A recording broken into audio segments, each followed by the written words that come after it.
Hello and welcome to episode 12 of the Primary Maths Podcast, the show where we talk all things primary maths. I'm Jon Cripwell. And I'm Becky Brown. And this is the last in our current run of summer specials. So all through the summer, we've had a little bit of a break from the usual sort of interview style podcast that we have been doing with experts in primary maths. And essentially, Becky and I, and when Becky was off, Sally and I have been and in fact, memorably for 1 week when there was nobody else here, it was just me having a chat about things that we've noticed about maths in our own lives. But next week, Becky, you'll probably be glad to hear that we're getting back to hopefully some interview style podcasts. So that'll be good. How are you this week? Yeah, I'm good. Thank you, Jon. I am looking forward to some interviews. As much as I've loved our chats about maths, it'll be nice to have some interviews to listen to again. But yeah, it's been an interesting week for me because, well, as you'll hear shortly, I've been there's been maths all around me last weekend. Yes, no, I do know a little bit about this, and I'm looking forward to hearing all about your weekend. I have been inspired by another podcast this morning that I was listening to, and what I was going to talk about today, I've completely changed my mind on. And even while we were just preparing to come live to record this, I was just finishing off a little bit of research on a topic that I hope you'll all find interesting. There is some maths in there, just about. But I'm also really excited about some of the guests that we've got lined up to come and speak to us about primary maths in September and into the autumn term. So I know when some people will be listening to this, they might already be back in school or certainly preparing to go back into school. I know my wife has booked a morning in the calendar next week to go in and finish preparing her classroom. Do you have to do any of that, Becky? I know you're school-based I am. some of the time. Yes, I'm 1 day a week, so I will go in and sort of lend a hand where needed in setting up the classroom up. But yeah, it's amazing how quickly the summer holidays has flown by. It was always about this time of year. So for those unfamiliar, I was in the classroom until April 2025, so last Easter, just gone. So this is my first September in about 15, 16 years that I've not had to go in and set up a classroom or reset up a classroom. I was very lucky, Becky. I didn't move classrooms for the last 10 years, I think, of my... I know. Well, see, this is what happens when you're in year 6. You end up in year 6 and you never escape year 6. I escaped to year 5 for a year, but they made year 5 come to me rather than moving me from, my ensconced position in that classroom to anywhere else. Does that mean, though, that you had an awful lot of stuff to clean out when you did move out of your classroom, Jon? Yes. Yeah, an awful lot. Some of which I very kindly and generously donated to my partner teacher that was my job share while I was in that class. And she was the lucky recipient of 10 years worth of accumulated stuff. And I know that she was very grateful for it. In fact, I met up with a few, one of my the TAs that I was lucky enough to work with. I met up with them a couple of weeks ago at a sort of a leaving do for somebody. And she was telling me just how much stuff I had managed to leave behind. Even though I felt like I brought a lot away with me, she was still finding some of my stuff, some of which had to be... That's right, yeah. But I didn't feel like they were taking care of it. They were sort of trying to discard it and dispose of it and see whether I wanted it back. But, I left that in good faith so that it could be made use of. And that's how I would like it to be. And I was also told in no uncertain terms I could not bring any more stuff home. So yeah. So this is the first time in all those years when I'm not blaming the July version of myself for having not done more forward planning in terms of setting up the classroom for September. That inset day that we had in July, why did I not spend that whole day sorting the classroom out ready for September? I just left it for my future self. It's difficult to know what's best, isn't it? Whether to do it in July, because when you come back to it, you'll be really thankful that you did. But in July, you're pretty much done, aren't you? You're on your knees, ready for the holidays. It's maybe not the most productive time to be shifting things around. No, no, but I did realise that my July and September versions of myself just did not get on. They did not see eye to eye. Neither of them agreed with each other. And then the August version of myself was just happily sandwiched between the two, living his best life and not worrying about either of them. So it's been a different summer for me this year because I've sort of been working through it for the first time. Although, as recounted in previous episodes, I've managed to get away a couple of times. Last time, this is an update, I think. I don't think we spoke about this last week. We managed to get down to the Gower Peninsula in Wales, and we did a little bit of camping. And then on the way home for my birthday, I was bought a voucher to go to Zip World, and was flung down one of the. Well, in fact, I believe it's the fastest seated. So this is Zip World Tower. That's the site because they've got about 5 of them now, I think. Yeah. The fastest seated zip line in the world. Well, apparently we might have reached speeds of 77 miles an hour, which it was beautiful though. Wow. It was I know, pretty quick. You go on 2 zip lines, and one of them is over a beautiful reservoir, and there's sort of forests around and things like that as well. And that first zip line is a kilometre long, I believe. And then you go down the second one, which is steeper and faster through some sort of woods and things. And that's the one where you get back up to sort of 77 miles an hour or whatever. So that was loads of fun and not as terrifying as I thought it was going to be. I was ready to front it out and not look scared at all. But actually, when I was sat there, it was all right. It was okay. Yeah. Sounds good. Yeah, I'd love to do the one where you get to lie down and go down head first. That's their sort of North Wales version of that Zip World thing. I'd love to do that. Yeah, I'd quite like to do that too. If anyone from Zip World is listening and would like to, we could record an episode from Zip World and do some maths of life. I mean, there's got to be there's a lot of maths involved, right? There's loads of maths. There's loads of maths. Well, we were there. I was there with my friend Ben, who's an engineer, and we were looking at just all the, just the idea of getting that a kilometre of steel cable to the top of a mountain, essentially. How you would manage to do that, and we were sort of trying to estimate. This is how sad we are. Trying to estimate the weight of a length of steel cable that's a kilometre long and things, and how much tension you would have to put on it. Yeah, all that sort of stuff. Very boring stuff. But you had to pass the time somehow while you were waiting in a queue to throw yourself down a mountain.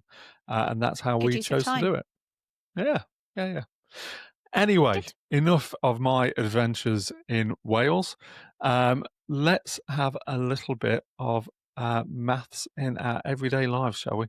So, what have you noticed, Becky? What have you been up to?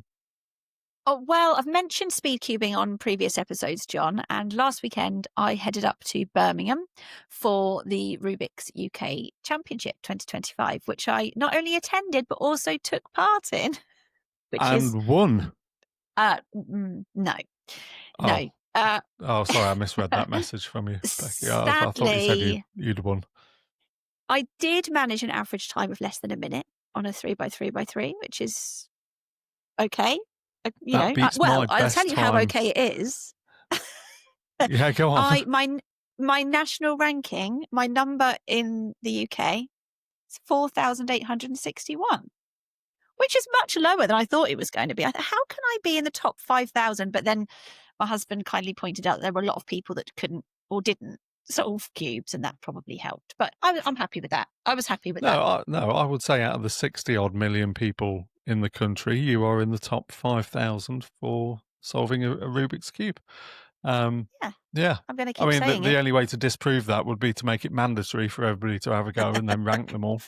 And I still believe that you would come in the top 5,000, Becky. So congratulations. Maybe. Thanks. So yes, I mean, I was really along for the ride with the rest of my family, but there was maths everywhere.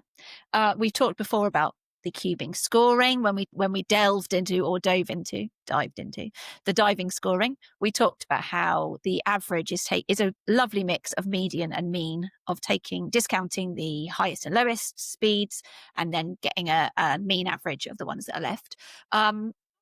But one of the there was a little anecdote that I quite enjoyed, which was maths based. So my younger son was doing, I think it must have been the 2x2, and he got a time of 11.000. So the Wow. cube timers come up, and although we only record the first 2 decimal places, it comes up to 3 decimal places, and it's always truncated, so always rounded. Always ignore the third thousandth digit.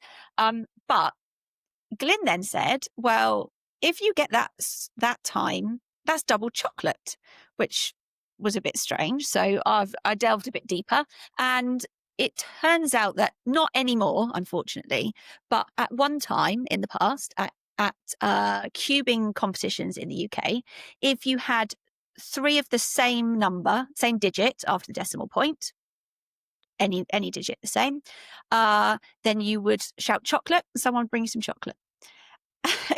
And then fairly similar and an equal chance, but finally another sport I can get on board with. If this is I am there. Yeah.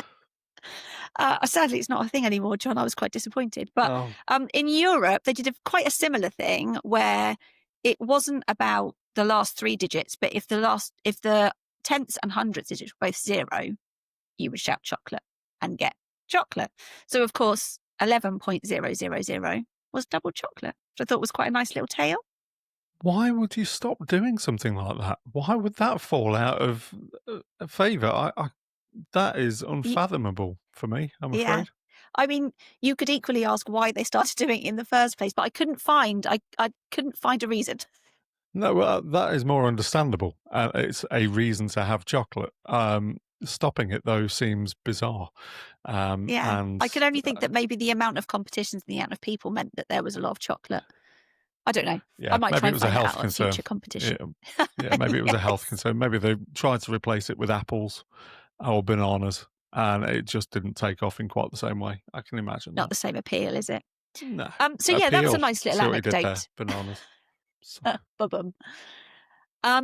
And then I started thinking about numbers to do with cubing. So another thing that came up during the conversations over the weekend was God's number, which is the number used to describe that the least amount of moves that every single position on a 3x3x3 cube can be moved to turn it to a solved position. So every single position can be moved into the solved position with no more than this amount of moves. And it's called God's number. The maximum number or the minimum number? The max. Sorry, yes. No more than 20. It's 20. No more than 20 moves. So in 20 moves, every single possible position of the cube can be moved into a solved position in 20 moves or less. Yeah, maximum. Wow. Oh, that seems a low number. It does, doesn't it? And when I asked why it was called God's number, the answer was, well, if God solved a Rubik's cube, which I thought was a nice answer. But yeah, it's another bit of maths there. Do you know how many permutations there are on a 3x3x3 standard cube? Lots. Yeah. I mean, it's an exponential. Is it? I don't know if it is, but 3. No. Go on. It's going to be some ridiculous number, isn't it? Yeah, 43 quintillion. Which is 43. Lots. That's what I said. Lots. Yeah. Yeah, rounded, obviously, to the nearest quintillion, which is 1 followed by 18 zeros. Yeah. 18 zeros. Wow. Yeah. Yeah. Those so are silly numbers. I mean, you can't even. I mean, we talked about big numbers before, didn't we? I mean, that is out of the realms of even imagining. Yeah. Yeah, I'm not sure what a representation of 18 quintillion would look like, but I don't think it would even fit in the school hall, if I'm honest. While I was in Wales, actually, on the beach, I'm not sure if we've talked about my dislike of sand before. I'm not a massive fan of beaches and sand. But my children, sadly, absolutely love it and will happily spend a whole day on the beach. So I tolerate it, usually with a chair and a book and a wander off to get an ice cream now and then. But while I was there, I did start to delve into a little bit about how many grains of sand there might be on an average beach. Oh my And goodness. yeah, it was a lot.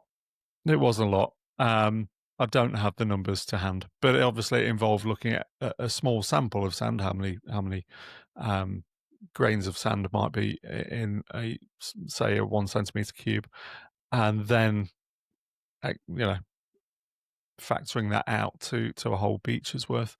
I think down to Yeah. about a meter in depth is what I went down to, but it was a lot. That's what I was wondering. But then I think there is more sand on a beach in Whitby because it was very fine, soft sand, whereas the beach in the Gower was quite coarse, grainy sand. So I think there'll be less of that for the same area. I realise this is incredibly boring, but this is how I spend my holidays, and I think it's important that everybody realises this. So Absolutely. yeah, Like so maths of thank you, life. Becky. Yeah, thank you. That's introduced me to a new number, 18 quintillion, that I had not 43 come across before. quintillion. 43 quintillion, 18 zeros. Yes. That was it, wasn't Yeah. it? 18 zeros, 43 quintillion. Well, I've got some numbers for you that are not quite that large, I'm afraid, but still interesting, or at least I thought they were interesting when I heard them this morning. So my Maths of Life this week was inspired by a members only episode of another podcast, a rival podcast. I don't think they're doing quite as well as us.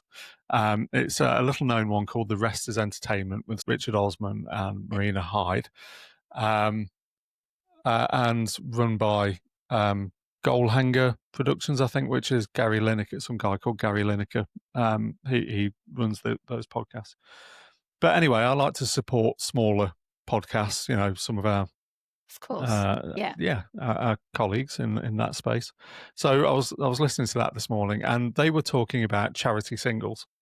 They're doing a bit of a deep dive on the history of charity singles, and a couple of the numbers stood out to me because I thought they were really interesting. When you think about Okay. how music has changed over the last kind of 40 years or so. Now, I apologize in advance because I'm going to drop the December C word into this conversation a couple of times. Yeah, pre-warned, and I'm just talking about it in terms of charity singles, so it's fine.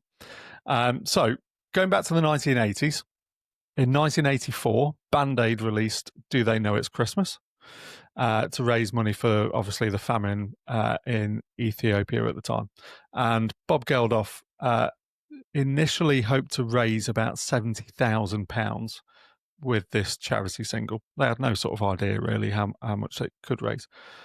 But within a year, instead, it had raised 8 million quid. Wow. Which in 1984 was a lot of money. Today, I did some calculations using an internet converter thing. It came out with inflation to roughly £33 million in today's money. Wow. So, a decent amount of money. So that was really the first of the kind of super group charity singles where they brought lots of people together and saw how much money they could raise. America took note of this and thought that they ought to have their own go at doing that. Do you know what the American version was called? It came out a couple of years later. I can't remember. Michael I do Jackson know and it, Lionel but Richie wrote it. It was called "We Are the World." yes. Not a great song, I have to say. Yeah, I remember but now. it featured just about every US pop star that you can name, and apparently is responsible for Bruce Springsteen's only #1 US Billboard hit. Yeah, I know. Oh, Yeah. okay. If you're only listening, you missed Becky's face when I mentioned that fact. She was astonished. He's not had a US #1 hit with other than that. Anyway, I bet he loves that. That's the one that got to #1. yeah, I bet. Yeah. Anyway, that raised $80 million, so 10 times the amount that the Band-Aid one raised, which again is about 229 million pounds in today's money. So that a lot of money. The biggest ever selling charity single. Any ideas? I wouldn't have guessed this. I don't really think of it as a charity single, to be honest.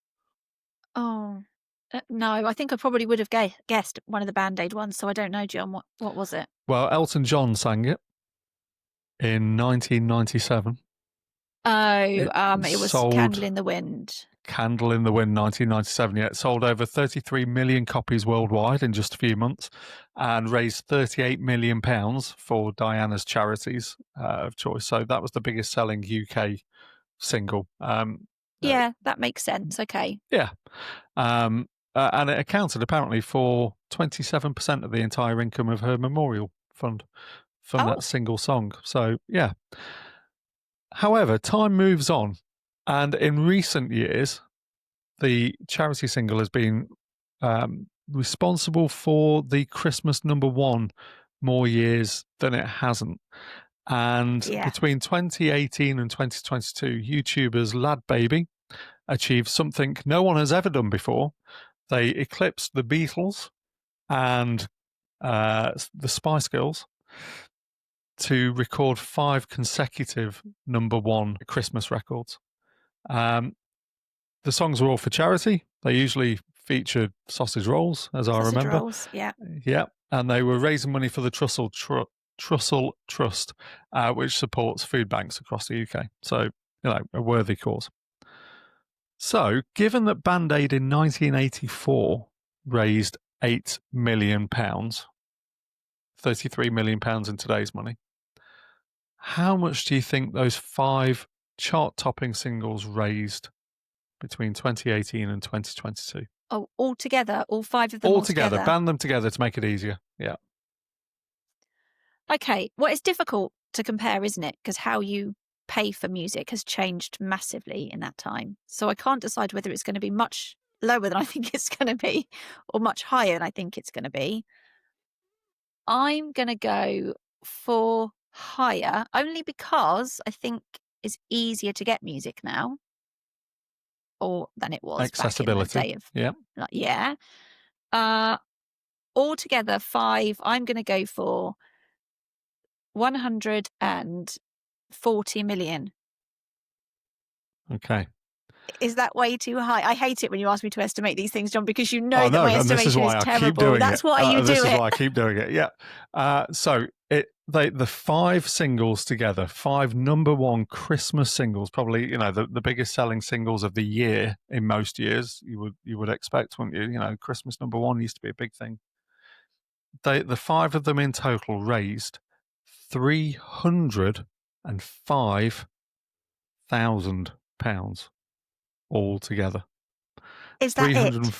That's it. £305,000 for charity. I think in total, with partnerships and everything else, because they had some partnerships, brands and things that they brought on, they actually raised over £1 million for the Trussell Trust, which is fantastic, and obviously way more money than I've raised for the Trussell Trust or anybody else. Yeah. But £305,000 for 5 record-breaking Christmas singles does not seem like enough money for anybody, does it? No, it doesn't. I mean, so I mean yes, that was a terrible estimate, but I want. No, I think it was entirely reasonable, given that we're talking 40 years ago for the £8 million. Yeah, why not?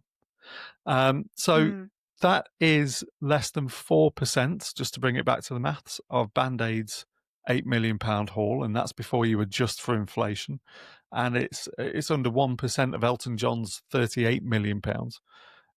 So yeah, it's just the maths revealing the changing economics of the music industry. So the explanation, as you say, music is more accessible now.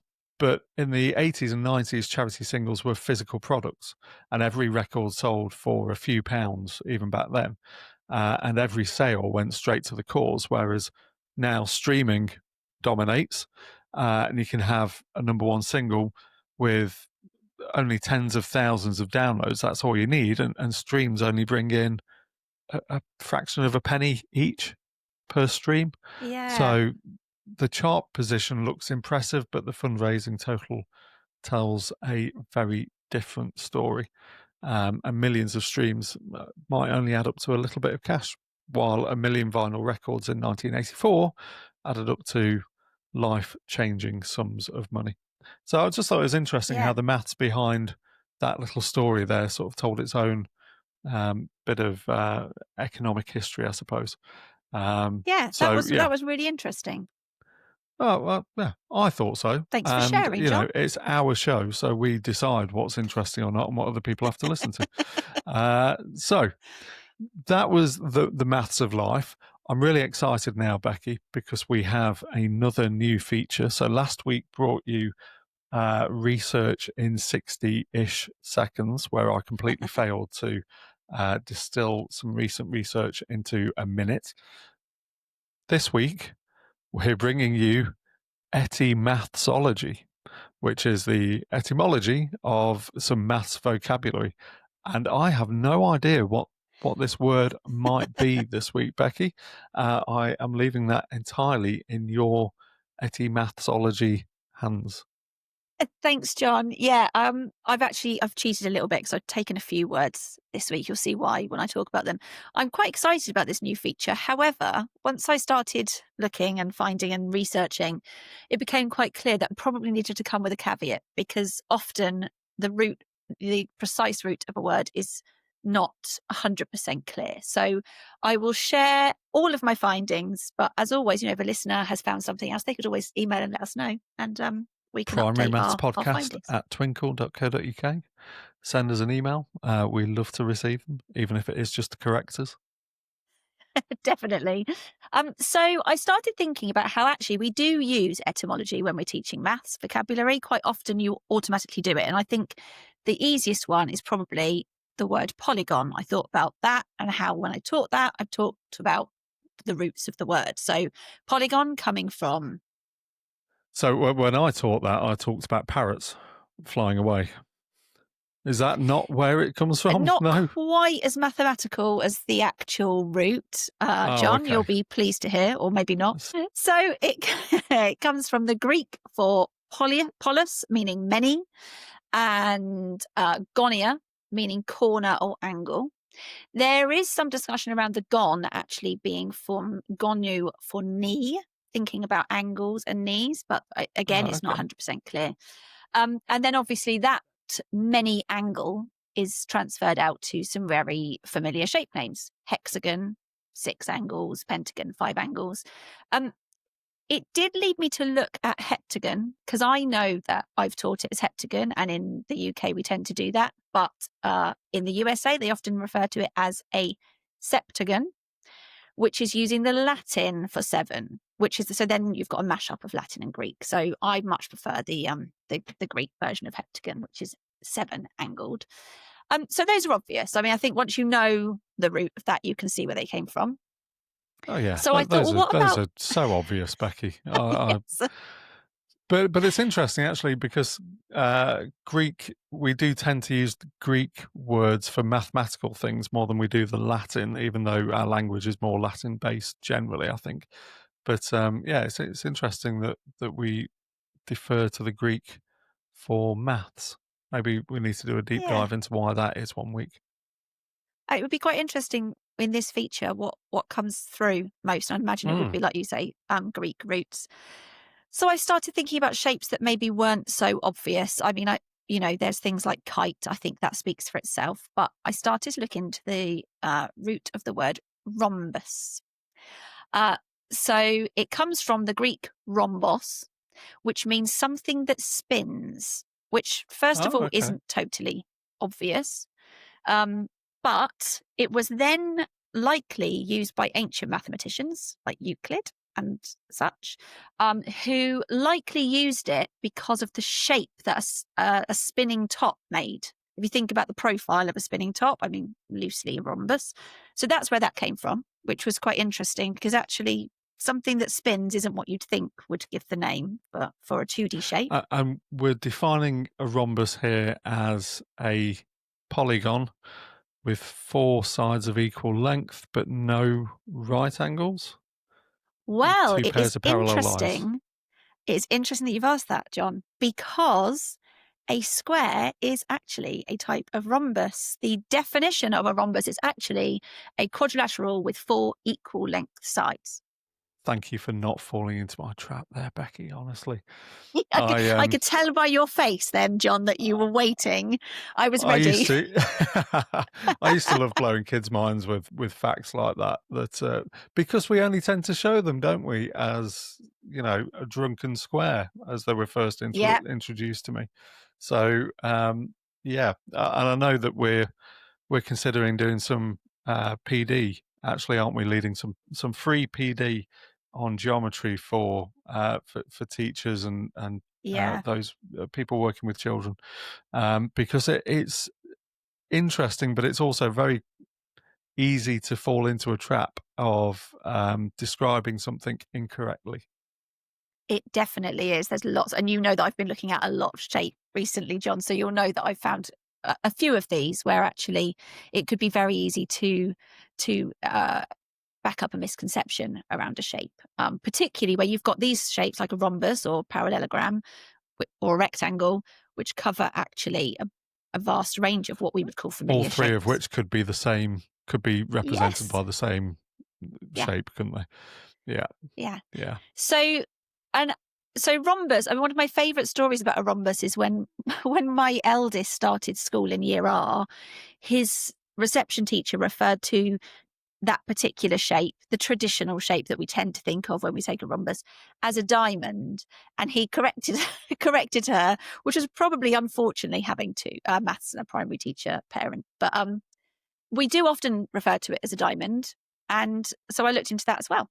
And it's called a diamond because it's named after, again, it's a shape of something. It's a cut of a particular type of diamond called a lozenge. And that is why the suit of cards is called diamond. But that is a particular type of rhombus. It's a rhombus with 120 and 60 degree angles. And So that, you can attribute the word diamond to a particular mathematical shape, but it is a specific mathematical shape with yes, and particular properties, not confusingly, just any drunken square yeah, and confusingly also referred to as a lozenge, just to add or a a little bit lozenge. more confusion. We're back in the old rectangle, oblong realms of precise mathematical language again. Yes. Um, it is a fascinating to understand where some of these words came from, but also can give me a bit of a headache when I'm trying to think about the particular properties of certain polygons in particular. So I do think some a little refresher for all of us might be just what the doctor ordered in terms of Yeah, geometry. I think, if definitely. nothing Well, else, just so that you can catch the children out with facts that they assume they know, and then you can say no, yeah. you're wrong. And children love that, don't they? Actually, they love to hear things like that. And it's just I think it all comes down to exposing children to more than just the obvious representation of a shape. You know, we don't want to think of pentagon and see a regular pentagon. We want to know what it is by its properties. But yes, something I'm a bit passionate about at the moment, John. So in looking forward to doing some more on shape in the future. Wonderful. Well, I think that just about covers the Primary Maths podcast for this week.